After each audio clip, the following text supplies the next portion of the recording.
This unusual year means that Stafford Motor Speedway gets to see racing go pretty late in the season. And while tonight's race wouldn't normally have a real-world counterpart, the engines will indeed echo around these grounds this weekend. Which of our competitors will be able to match the celebrations in the virtual world? We'll find out soon as we get ready to watch Round 5 of the Bootleg Racing League's Grand National Series, presented by the Cruise Shop. And you'll see it all live here on the Global SimRacing channel. Hi, I'm Joe Peak, and with me in the booth is Devin Henry. Behind the scenes is our director, Sean Crackers Ambrose, and he's using cameras provided by Dougie Beard. Stafford has an immense history in the world of motorsports. Indeed, it's one of the Northeast's most prominent short track facilities. Let's head to our track guide to learn a little bit more.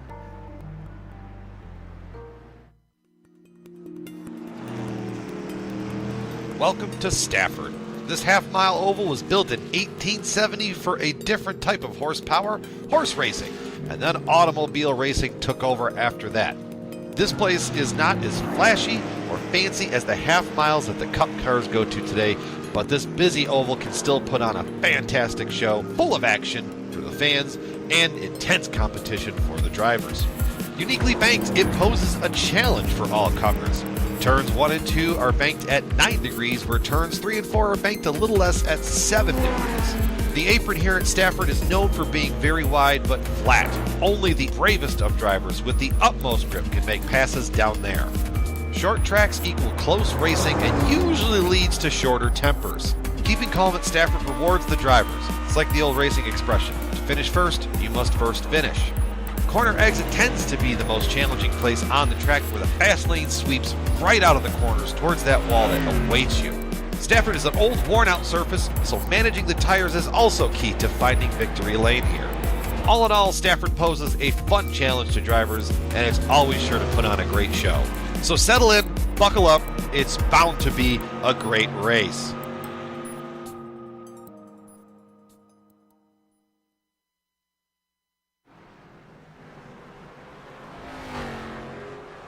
Well, while we personally had the honor of getting to work with the owners of Stafford Motor Speedway this summer, we, of course, are quite familiar with this place. But Devin, in case our viewers don't know what to expect with these Grand National cars, what's tonight going to be like for them?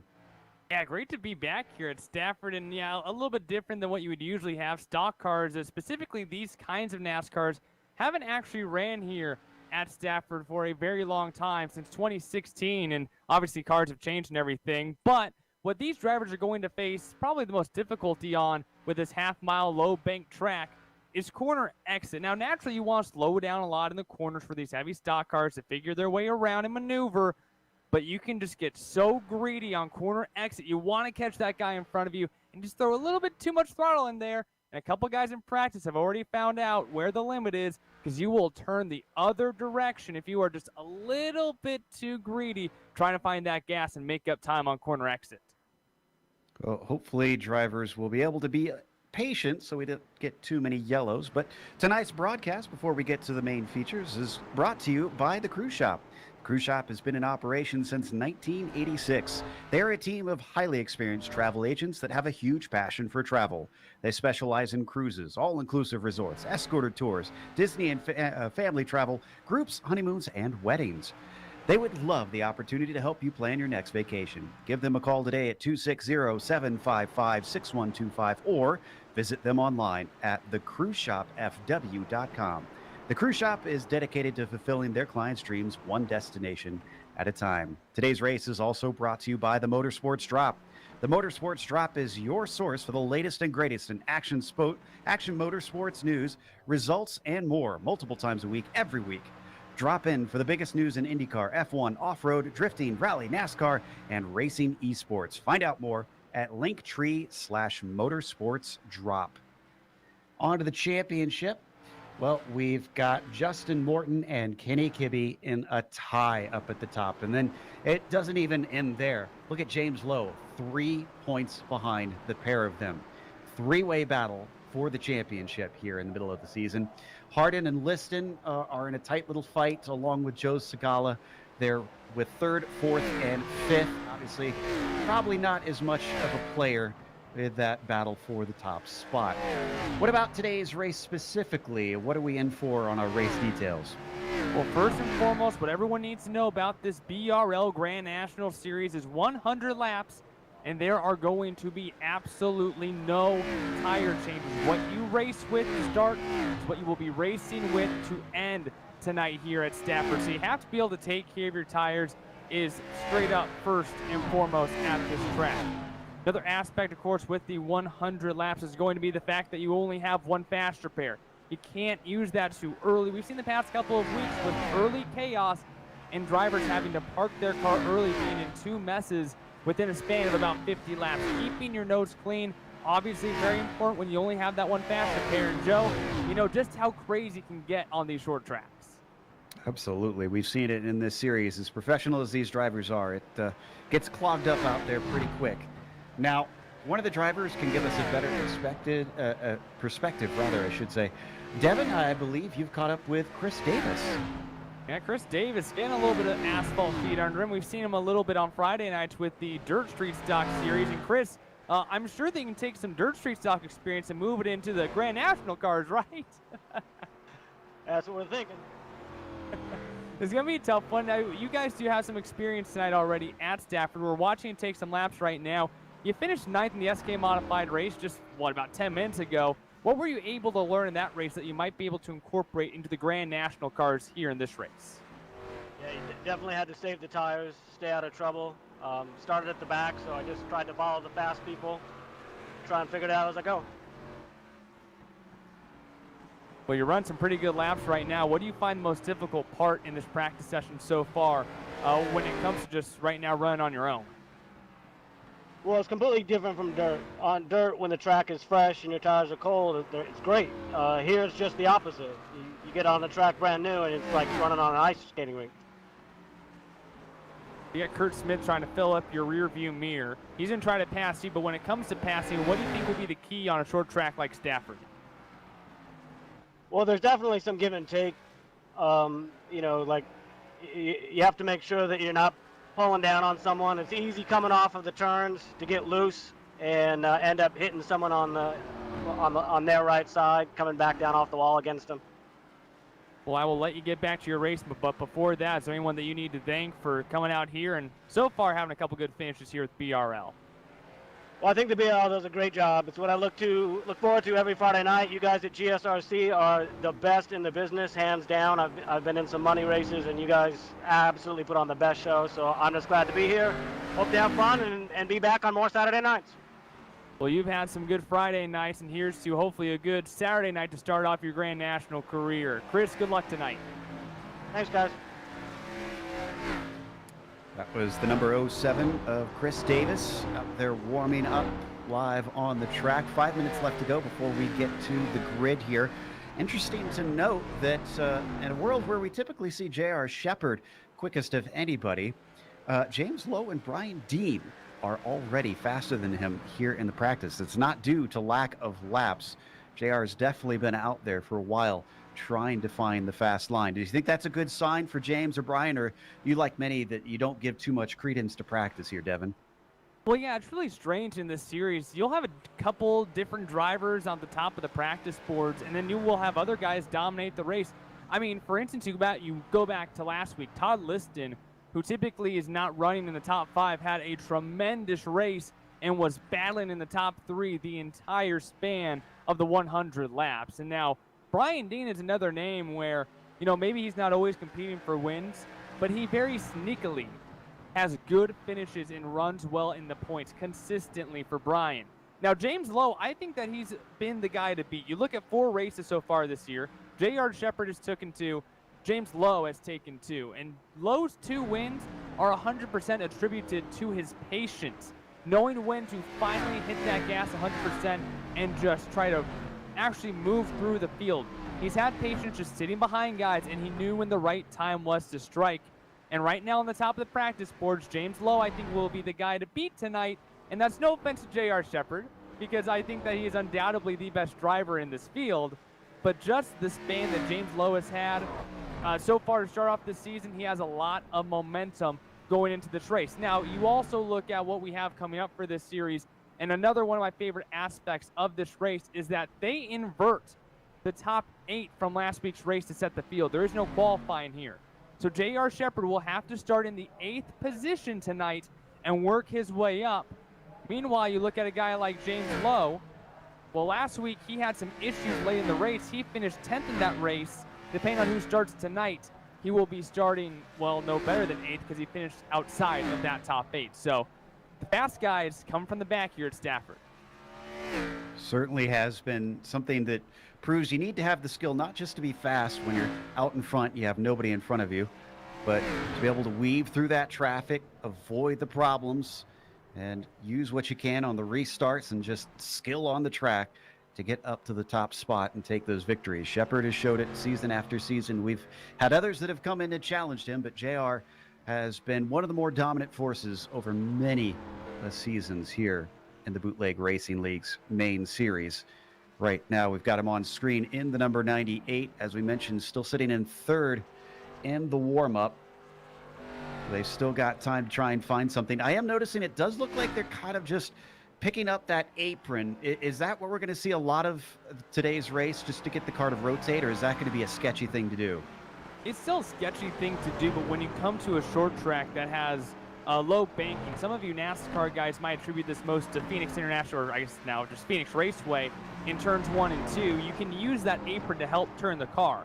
Now on old tires, and remember in this series you will be on lap 100 with the tires that you started the race with, I mean, the car is usually already turning a little bit, already wearing out the rear tire just a smidge. So the later in the race you do it, the more risk is associated with it. But yes, it can certainly help the car rotate through the corner when you touch that apron. But you also have to know how to not race on the apron, because eventually, yeah, that's going to come out and bite you if you're not careful. I don't doubt that at all. Question is, how much green flag racing are we going to get, and will people be so antsy that they're trying to make those desperate moves, or just simply lacking the control after wearing out those tires? As we ride on board with Todd Liston. Now, if you want to follow any of your favorite drivers and you don't see them on the screen right at that moment, just keep an eye on the timing and scoring app that we have live at gsrc.tv. It'll have every single driver on the track there for you to know how they're doing and how they're faring in today's race. A minute and a half left to go. If you haven't figured out the track by now, and then you're probably going to be in bad shape for this race as the sun starts to set in Stafford. Now, I will say I'm glad we're in the virtual world here, because I cannot imagine being in New England in late October in the crowd right now, because it's about 86 degrees Fahrenheit on the track surface. Yeah, that's not too bad. This race, in the sim world, it's May, which is much nicer at Stafford than it is here in October. But I want to go back to the point that you made on cautions, Joe, because here in BRL, very talented drivers, very respectful drivers, but every now and again when you bring up to 20 cars sometimes at a short track, chaos does happen. You look at this race come last year, 5 cautions for 24 laps, about a quarter of the race. But you look at the SK Modified race, which just happened. A lot of these drivers have already had 2 races already tonight. BRL runs the street stocks, and then they also run SK Modifieds before this Grand National race. The SK Modified race, there was only 3 cautions for 14 laps. There was also only 1 lead change, though, and the guy who had that lead, that was J.R. Shepherd. Granted, it was only 1 lap to go when he took that lead. James Lowe led the other 99. Boy, big accident there on the front stretch here during the warm-up. Hopefully they got that out of their system as we get the clock now down to 0. So we're going to go to the grid here momentarily. And I love the Root family, of course, having been involved with this track for many, many years now. Grew up watching Jack Root on television as I followed Indy cars in my youth. So definitely a joy to get to work with his family. All right, the grid is set, so let's go through that starting order here for today. Ruben Altice is going to be put on the pole with Austin Belke to his outside. It's Kurt Smith starting in 3rd with Todd Liston in the 4th position. Kenny Kibbe will be P5, and on the outside of him, it'll be Justin Morton. J.R. Shepherd starts 7th, and James Lowe, with his win, gets put back in 8th. Bruce Pearson will start 9th, and Donnie Moore rounds out the top 10. Michael Redding will start off tonight in the 11th position. Joe Segala in 12th. Jeffrey Harden will start off in 13th. Brian Dean in 14th. Tim Shanoski in the Kmart 07 will start in 15th. The newbie, the greenhorn, Chris Davis with the rookie stripe, start off in 16th. And right behind him will be the boss man himself, Lil Jewel. So Chris Davis might be able to try his best and run away from the boss man. That looked pretty impressive here in his first Grand National Series race in the Bootleg Racing League. Absolutely. And I'm curious about Chris coming over from the dirt side, because I know you cover a lot of dirt stuff in real life as well. I mean, what do you expect out of him here today trying to make that transition? Well, it's actually funny you mentioned that, because there have been a number of drivers who have impressed me. One who's not here tonight, Steven Speeds, who transitioned over from dirt to asphalt in BRL, and he's ran very well. Another guy who's known well for dirt is Michael Redding, and he's been up in the mix trying to fight for wins as well. But the guys who are typically up front in these races, like Kenny Kibbe, Justin Morton, J.R. Shepard, Todd Liston, they all also run the dirt series. So, I mean, it's just an ideal of mine where the more diverse you are in your demographics of racing, the better race car driver you are. And Justin Morton has proved that with the amount of times that he has had his steering wheel turn right on these short tracks, sometimes trying to keep that car straight in the corners. Hopefully we won't get too much turned right around here. If you do, you're probably going to be burning up those tires quite a bit, as we're going to go green this time by. Waiting for the Mustang pace car to release Altice. Belke going to be watching to his outside, but how quickly can he get down low into the clearing? Waiting for it. Green flag is out. Good jump by the number 11. Belke's got an opening, and he's going to take it, making sure to cut off the 6 of Kurt Smith, keeping him from getting an opportunity. Still carrying the momentum, the 87 of Liston, managing to get up alongside the 24. Liston stuck on the outside, trying to make the most of it. We saw last week at Myrtle Beach, drivers actually utilizing the outside of the primary lane. Liston trying to take a page out of that, taking over second in the outside row. I was not expecting him to make that move so successfully, but we got a wreck with Kurt Smith getting into was that Shepard? Oh, and no caution. So poor Shepard, close to going a lap down here. Oh, there we got a caution now, and that's from Shanoski on the front stretch. So a completely separate incident has saved JR's bacon. So taking a look on the replay here, it looks like Smith just got loose on corner entry, and JR Shepard, man, just nowhere to go. And now here's Shanoski coming off at turn number 4. Harden right in front of him. Oh, there's what we talked about. Maybe a little greedy there on exit, try to get back on the gas, and he comes to a stop on the front straight. We're going to watch Davis try and save the car here. You can see already won. Yeah, took avoiding action. And then, whoa, there's that. Well, the being used to a lack of grip seems to have helped him a lot already. Avoiding those were 2 phenomenal avoidances right there. That was, boy, he's already got a season full of scares here in the first 3 laps of BRL Grand National Series action. And one of our championship leaders, James Lowe, had a very close moment with Kurt Smith. I think a slight bit of contact potentially as Smith spun back out towards the middle of the track on the backstretch. But he appears to be okay after that. Smith, however, is not, as he's already in pit lane, taking what I assume is repairs. Yeah, I think I saw Smith lose a bumper or something. Something white just flew across the track after contact with Shepard. But Shepard, he looks fine. That car doesn't look like there's a dent in it, at least from my view. So J.R. Shepard going to have to now restart from the 15th position here on this restart. And when we go back to that championship graphic, for those of you guys who haven't been keeping up, yeah, there is no J.R. Shepard in the top 5 right now. He's back in the 8th position with his 2 wins. And there are no drop weeks this year. And JR did not like that because he already knew that due to life unfortunately happening, and boy, that gets in the way of everything when you're trying to iRace, he had to miss a race. And so with no drop weeks, he has a hole that he's digging himself out of. Luckily for him, he's only 32 points back from the lead right now. Still a big hole between him and Justin Morton, Kenny Kibbe, James Lowe, who have all been finishing well. But last year, J.R. Shepard had 2 drop weeks. He dropped a 2 and a 1.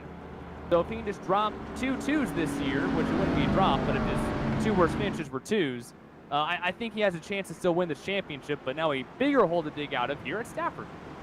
I was just going to say, it seems like good news, bad news for him. The car's untouched. He's clean and ready to go, but now he's got all the more cars to have to fight with as we're getting ready to go green this time by.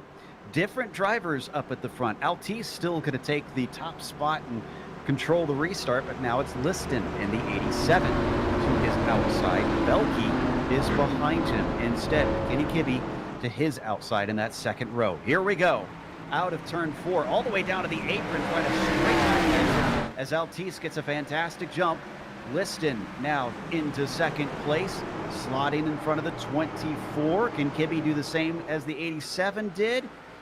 He's pulling up alongside him, but it looks like the 87 loves that high line because he was almost fully past Altice. Todd Liston using a line that no one else has been able to make work.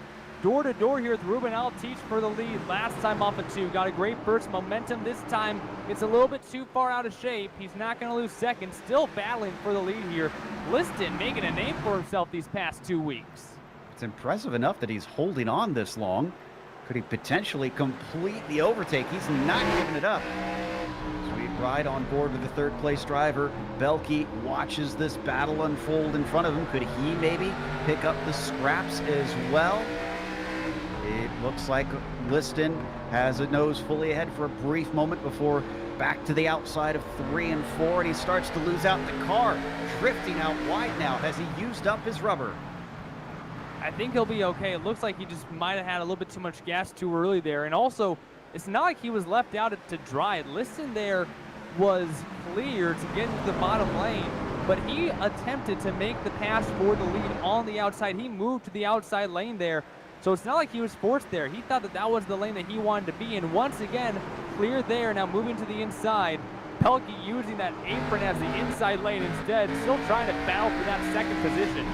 He's trying to make the 87 regret his decisions. And as he gets to the inside, he's managed to get a nose ahead out of 4 behind them. That is low, giving Watch in the 99. It's a battle for second place here early in this race. Altice is liking this as it lets him stretch away, but now the 24 has gotten through and Davis is in the wall in turn 2. Looks like this is a single car incident, unfortunately for him. Had some great wreck avoidance, got stuck in that outside lane, and that's a tough part when it comes to any form of racing. We'll take another look here on the replay machine. When you get stuck on the outside or anything like that, a line that you just aren't used to running, or no, it looks like Midas got in there a little bit too hot, but looks like able to salvage that car enough. They'll be able to get back to it, but not what you want to be doing here early on at Stafford. Remember, you don't get to change out your tires, so you got to be careful when you're making those 360s. Absolutely. I mean, the good thing is for those watching that aren't used to seeing iRacing, they can't flat spot the tires in the sim, so he's not going to have to worry about that. It's just they'll be a little bit overheated, and some of the good will be gone. By the way, J.R. Shepherd already up to 10th and just those few laps under green. Yeah, if anyone had any doubts, of course, J.R. Shepherd's coming up through the field. But J.R. Shepherd, he is the best that I've ever seen at iRacing. You know, I don't really count the Pro Series guys as their Pro Series guys, and obviously a different kind of car, but J.R. Shepherd's ability to run a blistering pace while also having the most tire wear left over. I mean, I haven't seen anyone do what J.R. Shepherd is able to do, and we have seen him come through the pack, supposed to use up all of his tire, and still have enough to put up a great pace at the end of the race. I'm not at all worried about J.R. Shepherd getting back to the front, and I'm really even not that worried about him using up all of his rubber once he gets up there. He's just that good when it comes to being a driver. And remember what I said earlier, Joe, about James Lowe's 2 wins being attributed to patience? Man, what is he doing right now in the 4th position? He's just hanging back. He's like, you know, guys, have a good time up there, battle it out. I'll see you in 10 laps, and then you'll see my rear bumper shortly afterwards. I was thinking the same thing, that he's probably the one they need to watch out the most for. He could restart once again in 4th. Now, he's going to be on the outside, so that could be bad news if you can't get a spot that's open. As we are going to go back green this time by. Still have 17 cars running. Only 2 that have been in pit lane is Tim Shinosky, and Kurt Smith so far. But Ruben Altice, who's holding on to the lead, although he's been challenged, will have to fend off Austin Belkey. Last time he cut it all the way across the apron. Not quite as shallow this time, but still a great restart. 11. The 24 can't get down because there is Liston to his inside, and Belke finds himself hung out to dry. The irony is that the 87 tends to like the outside. Can he make the inside work too? It looks like it. Listen back to second and low right now, being held up by the 24. Oh, into the wall goes Belke, backs up the entire outside row. Belke gets all out of shape, and look at J.R. Shepherd move up. He's back in the top 5. Oh man, the 24 is just not happy with the car now. He's all the way back in 11th position. That was a huge mistake on his part. Your order at the top now, Altice, Liston, and Donnie Moore shows himself in the 3rd spot. Donnie Moore, another guy who's not always fighting for wins, but just quietly has great nights and is just consistently in that top 5 hunt. That's what makes him so deadly in the points, and just passes guys. Yeah, not always running for a win, but he's always there when it matters. And right now, trying to get around. You're able to use that apron a little bit, trying to force the nose in there. It's a tight squeeze, though, trying to find a way around Todd Liston here. Behind him, the number 9 of Morton got unfortunately taken away from his line, his desired line, by J.R. Shepherd, who got a nose to his inside. He had to take avoiding action, almost slipped into the outside wall. Now he has the number 14 to his inside of Kibbe. Kibbe is going to be able to get through. And James Lowe, who's trying to make up for his poor restart, is on the inside of Morton, who I think scraped the wall. That's a tough one here for your points leader. Justin Morton just getting absolutely trained on the inside freight train. I mean, just a pack of really good cars were behind him when he got out of shape. Michael Redding now to the inside. Redding with some fresh paint this week. I'm loving it. It looks like an old school late model on that number 30 machine. It really does. I do love some of the ways that these drivers have figured out to paint these cars. Is finally down to the inside. The 9 stops the bleeding, but he's an 8th out of that.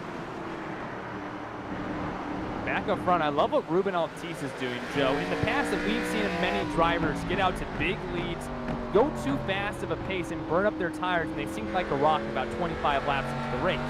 Right now, Ruben Altice is taking his time. He set a manageable pace.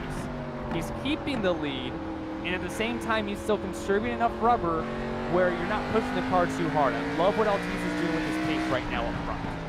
Thing is, they've got a mirror full of 2 of the longest time veterans of this series, Donnie Moore and J.R. Shepherd, just behind them. You mentioned earlier about that patience. These are guys that know how to keep hold of the car until the final laps. We're only the quarter of the way through at this point. They've also got Kibbe and James Lowe trying to come back through. Lowe's up to 6th at this point, is off the corner shallow. I think Shepherd might have about 3rd place. He's got to the inside of Donnie Moore. Moore's not going to fight it. There's that take of the give and take we heard Davis talking about. And just a textbook pass by J.R. Shepherd. Gained off the corner just a smidge lower and still had the speed to get to that left rear quarter panel. There's nothing you can do to stop him. He outclassed down the corner. You just got to give the position up and fight for your life to try to get back to that inside lane. Now he's in the freight train. Shepherd does the exact same move here on Todd Liston and now looking for P2. He's got the inside. Liston could be a harder nut to crack potentially. Indeed, the 87 not giving up on him. Pulls up halfway alongside the 98 and almost gets ahead of him into the corner, but he starts to fall away. Down below him, Kenny Kibbe has got an opportunity to slip onto the podium, which he does, as Liston finds himself shuffled to 4th just like that. Couldn't find the speed on exit, and now under attack from James Lowe trying to take over that 4th position. Liston has to really back up in the center of the corner, and that hurts Donnie Moore, I think, more than it did Todd Liston. Moore is still being freight chained. Redding pushes the issue. Contact in turn 3. They keep it straight, though. Door-to-door racing, but Liston holds off Michael Redding. Hard but fair. Everybody's still moving.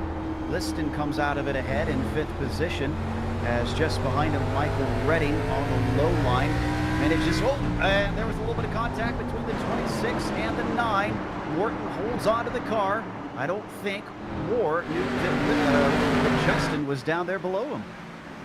Justin Morton wanted to go again. It looked like the 26 there might have been trying to block or something, and the 9 did not have time to avoid it. Lowell Jewell goes spinning into the infield as well, but it looks like we'll stay green. No one turned backwards. They're all pointed straight. Dean also got involved in that incident. That got messy as the battle for the lead is on. J.R. Shepherd decides that he is ready to get some clean air on that grill. He's already to the inside of the number 11. Can he complete the pass? Kenny Kibbe might be thinking, I can get up into second place here, and indeed, he takes advantage of the opportunity. Gets it to the inside of 11. Oh, but he loses the car, and he falls back. Wow, Shepherd did not waste any time. Kibbe again trying to peek to the inside here. J.R. Shepherd for the first time tonight, your leader. He won both the street stock race and the SP modified race earlier today. Now your battle for second, Kenny Kibbe. As they stand right now, your points leader trying to battle with Ruben Altice, James Lowe right behind him. Meanwhile, J.R. Shepherd flying the flag. He is sailing away right now in the lead. I suspect that Lowe's not terribly happy about the situation either, because both lanes blocked off. Now they start to get single file and he can finally get involved. But every lap that JR is ahead is a lap that he can pull a gap to the rest of them that Lowe's going to have to claw back, which, had to back out of that pass on the 11, who was very defensive and not willing to give up. Now door to door again. Lowe making another move to Portsmouth, Virginia. 99 making the move. 2 wins this year, now moving into the top 3 here at Stafford Motor Speedway. Redding now looks to make a move, trying to vie for the 4th position. Went in hot though, contact. Altice moved way up the track. Nobody's willing to give Altice an easy time here from the lead down to 5th in just a few laps. The amazing thing about this run from Shepherd is it always seemed to be, like you pointed out, coming off the corner. How in the world is he finding the better grip compared to everyone else? Yeah, and this is a fixed setup here, so it's not like someone has a better sort of setup for that. I mean, that just takes talent to be able to figure out. Taking a look on board here, I mean, J.R. Shepherd, he is the best at trying to find just those little details that get you out front and still trying to extend that lead. This is what no one in the field likes, but it's time to see what Kenny Kibbe learned running behind J.R. Shepherd when Shepherd was making those textbook passes. The 14 slowly reeling in J.R. Shepherd, and we will see if Kibbe learned enough to try to make a pass for the lead if he is able to reel in the Cruise Shop 98. Yeah, that gap was slightly bigger earlier on when Kibbe was still fighting for P2. That's a good sign for him, and he knows he can at least claw some of it back. So we watch JR lead the way now, not even halfway through this race. Lowe sits in 3rd behind them. Michael Redding in P4 currently. Looks like we've got Lowell Jewell down on pit lane, so he must have gotten some damage that he needs repaired after that incident down into turn 1. Yeah, that's unfortunate for him. You also have Chris Davis along with him 1 lap down after his incident earlier on in this race. Brian Dean was having a good run, but he's now stuck back in the 13th position or 14th position from all of that. So a couple of tough lucks. Didn't get a caution for that incident either. Also, Kurt Smith, who started up front, he's stuck back here as well. And another name who does not like to be this far back in the field, Justin Morton, still outside the top 5 right now, trying to track down Ruben Altice, but hasn't made a ton of headway on your top 5. Tell you what, Kibbe's now got it down to 0.4 of a second up at the front. They're both running slightly different lines, except for here through 3 and 4. They both keep it tucked down to the inside, but it seems like well, yeah, you can really see how different it is there because J.R. Shepherd practically diamonding 1 and 2. That's really what amazes me about this series and the type of talent that there is here. Obviously, Kenny Kibbe, I mean, he runs a variety of different cars. He was the dirt street stock champion a few seasons ago and now trying to fight for a Grand National Series championship. I believe his first full-time season in the Grand National Series.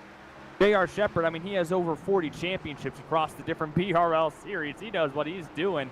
And somehow these drivers find a different line under a fixed setup, and they just make it work somehow. I mean, you can run the ARCA D-Class Fixed Series in iRacing, and I mean, they're not 100-lap races, but at the end of the day, everyone's running the same line. but there's something about these drivers in this series that they know a little bit more than I guess the guys who are running D-Class ARCA with me, because they find a way to run different lines and be fast, almost as if it's an open setup, really. Absolutely. It doesn't matter what you stick them in. The fast drivers are fast. And what's interesting to note about JR is that he comes from real world racing as well. We don't often see drivers who can make that transition well, going from all the G-forces of the real thing here to the virtual world. He raced in Legends cars, actually, out in Tennessee. Certainly is good at bigger stuff here on the iRacing service, as he's got pressure from behind. You have to say that Kitty Kibbe is not letting him go easily here. Yeah, not at all. Kibbe trying to put on the pressure. Shepherd, the Tennessee kid, a manufacturing engineer, and along with those years running Legends cars, helped out his dad when he was racing dwarf cars, which is essentially the dirt equivalent of Legends cars. And that's kind of where he learned to set cars up. Now, you don't need to set cars up here because it's a fixed setup, but he has helped out so many drivers in this series. I mean, you even talked to the guys on the podium, and they talked about what they learned from JR, and JR helps them in the practice session earlier in the day or in the street stock race at the same track. And JR is really a teacher for this series, and occasionally he gets beat because of the help that he gives out to a lot of these drivers, but a lot of the time they're the ones chasing. Right now, Kenny Kibbe, the only guy able to keep up with JR Shepherd, but I mean, the role that he takes in this series, not just as the juggernaut, but as the teacher as well, is just so impressive and so much fun, and I think that just adds another great aspect of racing to this Bootleg Racing League. Tells you how much he loves the sport. He's not concerned about getting beat by telling people the speed secrets. He just wants to see it thrive. As we ride on board with the man from the mitten, Michigander Kenny Kibbe, staying about half a second behind JR Shepherd for much of this portion of a green flag run that we've had. James Lowe, you said earlier that he tends to play patient. How much of this do you think is him trying to do that and save his tires, now 1.8 seconds back, and how much is him lacking raw pace? Well, I wouldn't even say, I don't know if he's holding him back, because obviously you want to be in the hunt, but I can't say he's lacking pace. I mean, he's 2 seconds in front of the rest of the field, for crying out loud. The top three have blown everyone away, but more specifically the top two. I don't think Lowe is necessarily holding back, but I don't think he's making a charge either. He knows exactly how far out he is. I mean, you know out of the front windshield, okay, I'm not close. So it's not a decision that any race car driver likes to make, but you do have to consider if there is a caution, I need to not eat up all these tires. Now, sitting here in the back, it's kind of go time. It's Justin Morton trying to hold back Michael Redding. Yeah, to the outside, Justin Morton with Redding in the yellow and black machine. Just behind them, Ruben Altice would sure love one of those spots back, and if I were working on the outside, I'd be a little bit wary, because we've seen many cars manage to use the gap opened up by the pass ahead. If he can close it up, plug up the hole pretty quickly, he can keep from being overtaken by the 11 as well. Still, before he even gets to that, he's trying to keep from being overtaken by the 30. Still to his outside. I don't think he can hold on for very long here, as that car is starting to slip backwards. And Morton, he had an issue earlier. He's been running up the field. Morton is trying to take that fourth position away from Redding, who for a little bit had at least a little bit of a gap on everyone else, and Morton has ran him down but not able to make the pass. Michael Redding with that Evel Knievel helmet inside that cockpit. He hasn't really made any friends tonight. He's been driving aggressively. It's kept him in the top four, but still, gosh, about 3 seconds behind James Lowe in the third position. The top three have just blown everyone away so far. For a couple corner exits there, the 9 was getting a little squirrely. Started to see the traction come out from underneath him. Looks smoother now, so maybe he's cooled those tires down a little bit and has it under control once again. That's a P5 for the number 9, as Redding's up to fourth with a huge gap up in front of him. 3 seconds to James Lowe. So if he does have anything in it, like you mentioned with Lowe, he's got to start going now. Yeah, it's either go now or hold back and wait, and if there's a caution, then you know what? I have fresher tires than those guys, hopefully, but sitting back here, that's not the case for Justin Morton. He is a very, very talented dirt driver that we see on Friday nights in the Dirt Street Stock Series here on GSRC. And I think usually he's the guy with the wheel turning to the right. the most throughout the race. I mean, his car just becomes wicked, and he finds a way to contain it and still make passes. I don't know how he's able to hold the wheel to the right so much in races and still be able to make moves. But nonetheless, he's one of the guys who's able to make those moves and still trying to fight. Now back up front, Kibby's still hanging in there on the rear bumper. He hasn't went away, and you can still see these guys running just slightly different lines. And it's down to 3/10. He's closed in a little bit. We had a small blinking issue for a moment with Shepard, so his connection didn't like him for a second. Interesting to note about Justin Morton as well. We've seen him in so many different cars here on GSRC. Camel GT series, he's hopped into one of the most diverse series over in the majors. So he is a guy that loves to wheel just about anything. Our own little Mario Andretti on the service. As this battle continues for the first spot, we're up to lap 63. Looks like Jeffrey Harden back here in the 44, ahead of Shinosky, Dean, and Belkey. Now, they had Kurt Smith with them for a while, but Kurt had a big problem about a dozen laps ago where he got loose and he lost 4 spots in one corner. And since then, the car has not been the same. You can see he is well back behind this quartet. And remember, this is a very important battle here. The past 2 weeks, the battle for 8th has went down to the checkered flag. They invert the top 8 for next week. So the difference between finishing 8th and finishing 9th is next week the provisional pole, and next week starting in 9th. So whoever finishes 8th, that is a big victory moving into next week. You get to start on the pole. So these 4 drivers, they're not just fighting for a couple spots, they're fighting for next week's provisional pole for that 8th position. And as this was happening, our leaders caught some lap traffic in the form of Todd Liston. That put Kitty Kibbe to within 2/10 of J.R. Shepard. This isn't a topic that we've talked about yet. I wonder if he could use some of that as a pick maybe here. Yeah, it all depends on the lap traffic. And I mean, when you're a guy like Todd Liston and you know, okay, I'm not racing anyone right now, even the next lap car, I'm not racing anyone right now, just got to try to get out of the way. So, or actually, the next lap cars are battling. So yeah, that could cause a huge issue for these drivers. We saw that actually last week, even a little bit at Nashville as well. But at Myrtle Beach, it was almost a different maker in who won that race last week. So we don't have a caution coming up and these tires continue to wear, that could become a difference maker in this race. Segala and Pearson are looking to sort out 13th. Now, how hard do they want to fight for that, and how much are they paying attention to the leaders coming up behind them? They've got just a few more laps before they start to reach the back of them. Now, as we ride on board with Segala, a little look to the inside, and Pearson's going to stick that one in, take P13 away. Segala got to the wall a little bit, and you see the leaders directly behind them.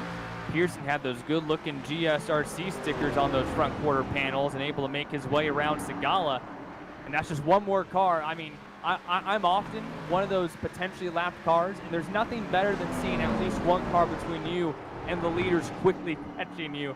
At least that's just one more guy you don't have to worry about, or maybe that will slow them up a little bit, that will just at least slow down the leaders from them catching up to you.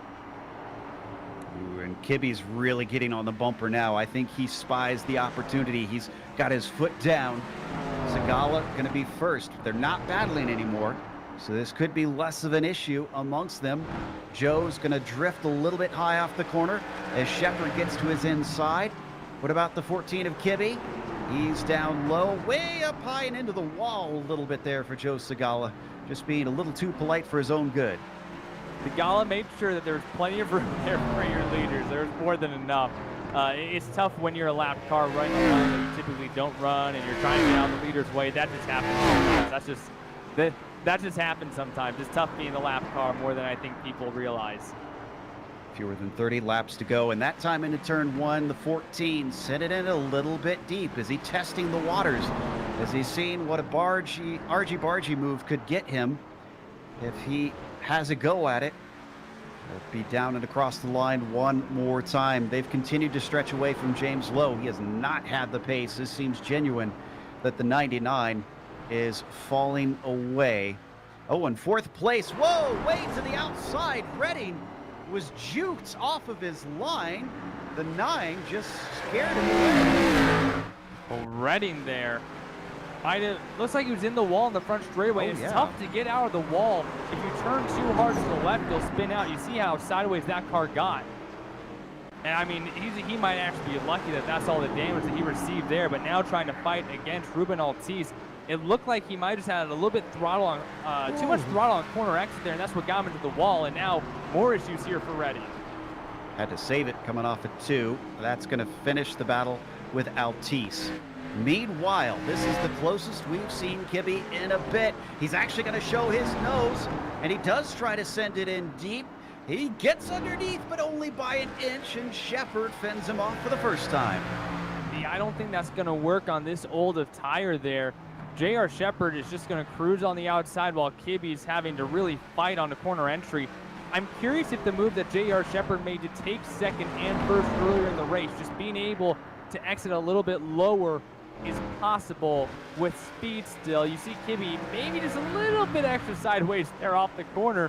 But if Kibby learned what J.R. Shepard was doing when he took the lead, wow, really sideways there, and that's not going to end this battle. Kibby's going to have to trek his way back up. He just lost a couple tenths right there. I think he used up all that he had. That car does not look like it wants to turn. So Kibby a whole second behind, and Shepard, as we've gotten used to him doing, just kind of trudging away up at the front, unfazed by anybody or anything that comes at him. A little bit farther down, Donnie Moore is up at the front of this group now in 8th position. He has taken it away from Jeffrey Harden, who used to be in that transfer spot.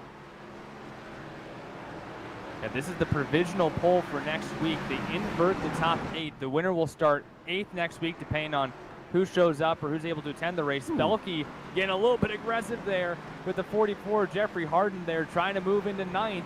But right now, Donnie Moore on that provisional pole. And we mentioned Donnie Moore can be a very quiet, good finisher. It's tough when you got a guy like that who starts on the pole and knows how to pace the field.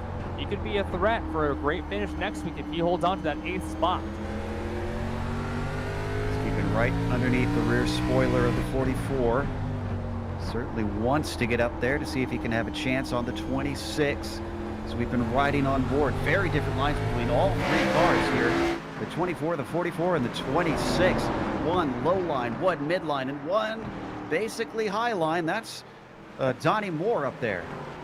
And in part, that's because all 3 drivers have had different tire wear as well. They've worn out the right front differently. It looks like Donnie Moore may have worn out the right front more than everyone else there as he loses 8. And that's in part what makes all these cars run different lines 82 laps into the race, because they've all worn out their rear tires in the right front differently. Harden now moving to the 8th spot in the provisional pole. Belke, though, has his eyes set on that spot because Belke, remember, he started this race tonight back in the 2nd position. If he finishes 8th, that'd put him on the pole for next week. That's Brian Dean in the 23 in the midst of that. We haven't talked about him a whole lot. Currently sitting in 10th, having started from 14th. A good little climb of a few spots. I'm sure he'd like some more and maybe get himself the pole. Right now, that will go to Jeffrey Harden there in the 44. Let's stay here, but with 15 laps to go, Kibby's got it down to 1.2 seconds. He's gaining on Shepard, or did gain a little bit on Shepard for a brief moment. Now it's dropped away once again. And with this battle here for the 8th position, Jeffrey Harden is 4th in the points. But he's only 8 points ahead of J.R. Shepard. A victory here for Shepard could actually propel him up into the top 5 in points. Now he's still going to have quite a ways to catch up to Justin Morton, and who would inherit the points lead, Kenny Kibby, if they finish as they run right now. So do not count out that 98 car yet in this championship battle. He did have that missed race, but still has a chance to run for a championship, as he shows tonight and as he has already 2 other races this year. He is still the dominant driver in the Grand National Series. That was not for position. That was Liston letting this pack of cars go. Nobody able to use it. Be able to try and gain a spot, but they're all still incredibly close together, and anything could erupt amongst them. Now, they have also got J.R. Shepard starting to approach. Now, I don't think they have enough laps that he'll lap them. Oh, was that Donnie Moore? The more issues there with the 26 machine. We'll take a look back on our GSRC replay machine. Coming off before, woo! Avoidance. Oh, and on old tires, that's a tough one. Amazing save right there by Donnie Moore to keep that 26 ASPCA car pointed straight. Still, he's lost a lot to the other three that he was fighting with not long ago. And Belke's managed to get to the inside. He wants that 8th spot. He's just marginally ahead. It's a drag race off the corner down into turn 1. The high side has worked for some. Can it work for Jeffrey Harden? It's so far so good, actually. Closest battle on the track, and also the fight for the provisional pole next week. That Jeff Gordon throwback, trying to find a way around the 44. It looks like this outside lane still working well. They almost touched there.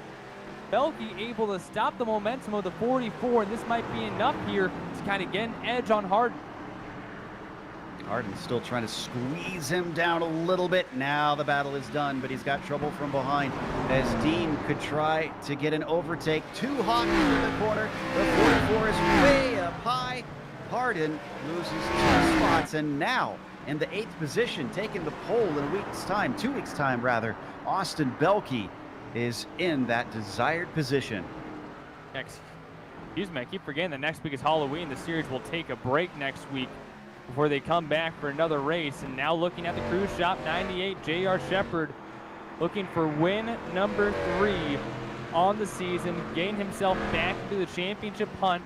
Obviously, when the guy who's second in points is second on the track, it's hard to really catch up to them very much. But nonetheless, every point matters for this 98 machine. His worst finish last year was a second place finish. Besides that, just a handful of wins. Only 4 different drivers have ever won in BRL Grand National Series through now. This is the 4th season. J.R. Shepard has won about 3/4 of those races. Again, trying to prove that even with drop weeks, he can contend and potentially win Grand National Series championship. I know the audience can't see me, but all I could do was shake my head hearing the stats about J.R. Shepard. Nothing has changed since I last called on this series. As JR just, who can stop him? We need to get Christian Challenger in this series or something. No kidding. Yeah, Shepard across all the different BRL series. I think it's 48 championships. Anyway, he's almost at 50. Probably by the end of the season, he will have nearly, well, have it probably almost exactly or more, halfway to 100 BRL championships. Looking back here, your battle for 8th again here. Belke leading Brian Dean, but it's still getting pretty sketchy here, Joe. Never a good time to catch lap traffic going in or out of the corner. And I have to admit that Dean looks a little bit hungry. While he was waiting at the back of this group for much of the time, he's been picking his way forward. Maybe he was saving his stuff as that 23 stalks the 24. He did a good job getting a little bit lower on corner exit, but didn't get back to that gas in time. 3 laps to go for this battle. This is for the provisional pole next week. Obviously, unless they don't show up and they lose that, which would be a shame. 2 weeks from now, I guess I should say. Keep forgetting next week is Halloween. But Belke, he's had a couple of good showcases in BRL, whether it be on dirt or asphalt, having the chance to get back on the pole. He started second in this race today, trying to hold on to that 8th position and hold on to that pole for next week. Not going to have too many more chances because white flag's going to wave as Shinovsky's in a nice little fight here in the 07. White flag is now out, and 1 more lap to go for J.R. Shepard. Down to the inside, Redding going to play defensive on these final few laps. Here is our leader, 1.5 seconds ahead of Kenny Kibbe. Once Kibbe used up the rubber, there was just nothing in it. And another victory here today for the number 98 of J.R. Shepard. Just another clinic put on by the Cruise Shop 98. Again, I don't know how he does it, how he has by far the best pace, the fastest pace of the race, and manages to save enough tire, just blow away anyone who could keep up with that pace late in the race. J.R. Shepard just doing it again and again. Sounds like a broken record as he tries to vie for his 4th straight Grand National Series championship. Looks like he's going to take a little bit of a celebration run As we take a quick break here on the Global Sim Racing channel, we'll come back with the unofficial results as well as driver interviews. Stick around.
Welcome back to Stafford Motor Speedway. Round 5 of the Bootleg Racing League Grand National Series saw J.R. Shepherd take yet another victory. Kenny Kibbe came home second behind him and actually looked like he could threaten J.R. for much of the race, but eventually his car wore out. James Lowe took a valuable third just for points, but J.R. Shepherd is going to be gaining bit by bit. Justin Morton with a fourth was followed by our pole sitter, Ruben Altice, who salvaged a P5. Michael Redding was sixth, and then Tim Shinofsky was seventh, climbing from 15th on the grid. Austin Belke with a P8 today, despite starting on the front row. Brian Dean was ninth behind him, and Jeffrey Harden wound up 10th. Donnie Moore has to settle for an 11th place finish tonight. Bruce Pearson in 12th. Kurt Smith ends up in the 13th position. Joe Segala in 14th. Todd Liston, boy, it looked like he was going to be a threat early, but unfortunately falls back to 15th. Chris Davis in his debut had some issues and ends up in 16th. Lowell Jewell rounds out your 17-car field here at Stafford Motor Speedway. We've got our winner ready to talk to us as J.R. Shepherd joins us once again. J.R., congratulations on the win. But Kenny Kibbe, up until about, 15 laps to go, looked like he was making you sweat at least a little bit. Yeah, Kenny's always fast. He's been fast all night tonight in the other cars we run. And I was trying to save tires at that point, and he wasn't having any of it. So I had to burn off a little bit of the tire more than what I wanted to. And it made it exciting for us, that's for sure. Well, it made it exciting for us as well. But before you got there, we noticed coming off the corners, you made a lot of passes just keeping a bit of a shallow line and out accelerating everybody. How did you manage to do that? Because everybody's got the same setup. It's just we were shocked that you could just outgun everybody. Yeah, it's throttle trouble.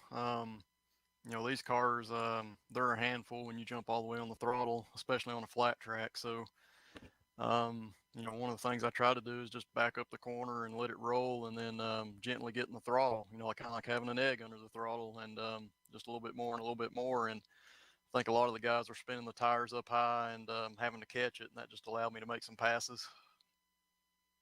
And pass you did all the way up to the top spot. The next round is going to be at the bull ring. A little bit of tighter confines of what we got for this half miler. Can you repeat that with even less space to try and overtake? Yeah, it's always possible. The bull ring's extremely fun. That's one of those tracks you like to race in real life. It's very light and sensitive, and you make one little mistake and the guy behind you is going to eat you up. So I love tracks that are like that too. So it's usually a lot of fun. But again, you're gonna have to save your tires because that track tends to get the car really tight on entry if you're overdriving it.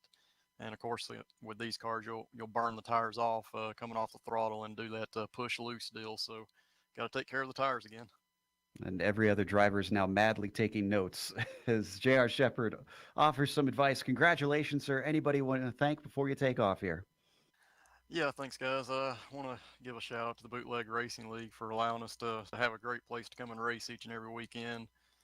Big thanks to the crew shop for being on board and for the Motorsports Drop for helping out this season. It's great to have good partners like that, and we appreciate everything that GSRC does also. You guys make us look good, so we really appreciate it.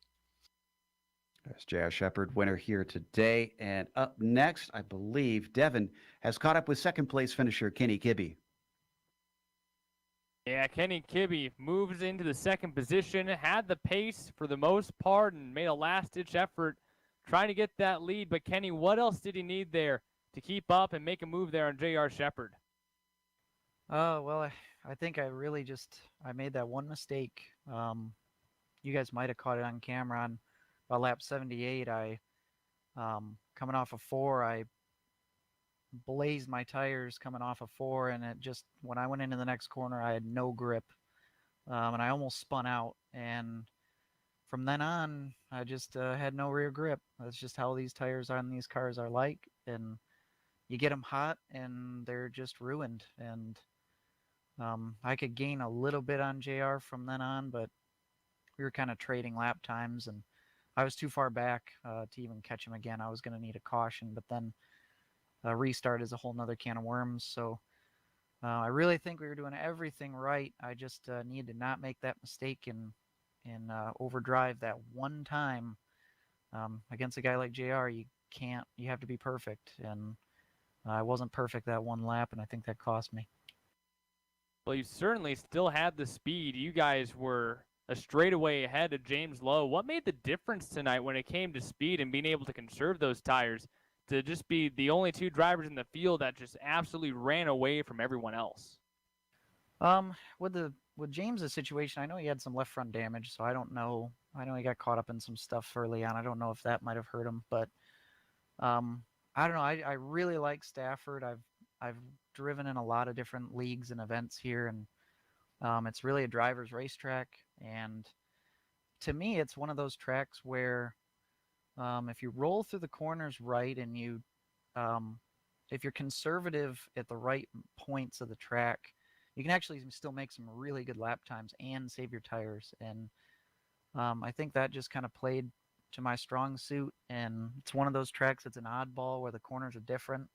And I seem to enjoy that, where the corners are different, and it allows me to kind of get into a rhythm. And I think that probably played into both JR and I's strengths tonight. Well, Kenny's still bringing it home in the second position. Who do you have to thank for being in P2 and taking the points lead here tonight?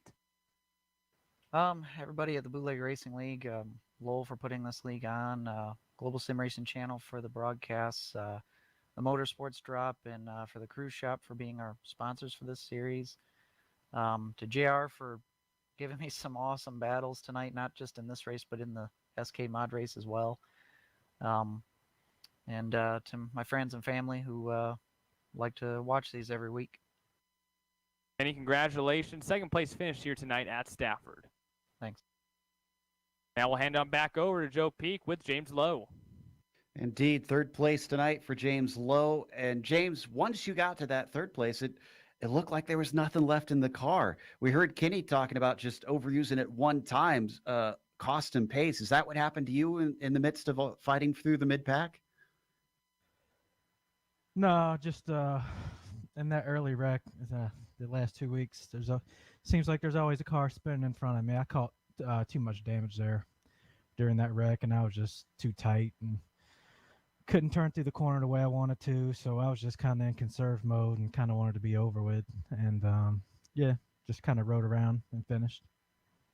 On your process up through the field, it seemed like you got sent back at least once. I mean, what was it like on those restarts with, especially when you get started on the outside? Is that just kind of a, oh no sort of moment?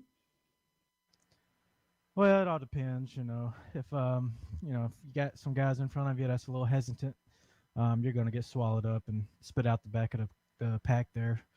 So we just had to take our lumps there and work our way back through, and we managed to get back up to third, so it wasn't a biggie. Yeah, I guess it's all about where you finish in the end. With you trying to chase down Morton and Kibbe in the points, do you kind of take this as a positive, at least getting some ground on Justin now? Well, you know, I come out here every weekend to have fun and win races. You know, if the championship, if you win it, that's great. But my main goal is just to try to win every week. So didn't get it done this week, so maybe we'll get it done in a couple weeks. All right, 2 more spots up. That was James Lowe, who finished third here today for the Grand National Series Round 5. We're going to close it out with a big thank you to the sponsors as well. Of course, The Cruise Shop. If you want to check them out, you can find them at thecruiseshopfw.com or call them on the phone at 260-755-6125. And of course, the Motorsports Drop. Their podcast can be found at Linktree/Motorsports Drop. We've got a link in the description below if you just want to click it instead. Thanks goes out to the companies that provide the software and the hardware for our broadcasts are listed here on your screen. And additional thanks go to June Lalonde, who provides our wonderful music. We got a link as well on how to get a hold of more of her great work. Thanks to the team today, Devin, Sean, and Dougie. If you'd like to find out more about GSRC, including upcoming races, you can find it at globalsimracingchannel.com. There's also our social media outlets, Twitter, GSR channel, Facebook, Global Sim Racing channel, and Instagram, GSRC_Graham. If you want to check out our merchandise store, another one with the link in the description below, just simply gsrc.storeenvy.com. And while you're down there, why don't you click subscribe so you don't miss a moment here on GSRC? Because up next, we've got the Bull Ring here for this series. That'll be Saturday, November 7th at 8:50 p.m. Eastern. So 2 weeks from now, we're not doing it on Halloween, which is disappointing because they could have done a ghost track with Norks Wilkesboro. We have upcoming races for other series listed on the screen, so check those out and mark them down on your calendar. And stick around for a few minutes. You'll see the South Sound Speedway's E-Series at Charlotte. Until next time, race clean, race hard, and we'll see you on the track.